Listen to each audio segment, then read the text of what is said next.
புதுச்சேரி முருக்கப்பாக்கம் ஓய்வு பெற்ற சட்டசபை காவலர் புண்ணியமூர்த்தி இன்று அதிகாலை உடல்நிலை சரியில்லாத காரணத்தால் லட்சுமி நாராயணா மருத்துவக் கல்லூரியில் சிகிச்சை பெற்று வந்தவர் சிகிச்சை பலனின்றி இயற்கை எய்தினார்.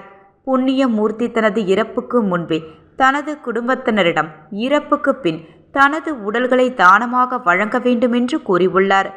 அவர்களின் மனைவி லக்ஷ்மி, மகள் கிருத்திகா தனது தந்தையின் விருப்பப்படி உடலை மருத்துவக் கல்லூரி மாணவர்களின் ஆராய்ச்சிக்காக தானமாக வழங்குவதற்காக முன்வந்த ரெட் கிராஸ் சொசைட்டி புதுச்சேரி கிளை நிர்வாகக்குழு உறுப்பினர் ஐயனாரை தொடர்பு கொண்டனர்.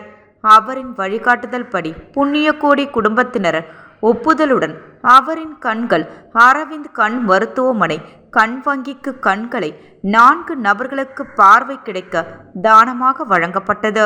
மற்றும் மருத்துவம் படிக்கும் மாணவர்களுக்காக மருத்துவ ஆராய்ச்சிக்காக உடல் தானம் 6/2/2025 மாலை 5 மணியளவில் அவரின் உடல் Indian red cross society Puducherry கிளை நிர்வாகக்குழு உறுப்பினர் ஐயனார் தலைமையில் முருங்கப்பாக்கம் ஆரம்ப சுகாதார நிலையம் மருத்துவ அதிகாரி மேனகா முன்னிலையில் ஆயுட்கால உறுப்பினர் இரத்த தானம், கண் தானம், உடல் தானம் பதிவு ஆலோசகர் கந்தசாமி மற்றும் குடும்பத்தினர், நண்பர்கள், தன்னார்வலர் அறம் நிஷா இணைந்து அவரின் பூத உடலுக்கு அஞ்சலி செலுத்தி கண் தானம், உடல் தானம் அவசியத்தை எடுத்து கூறி நன்றி தெரிவித்து வீர வணக்கம் செலுத்தப்பட்டது.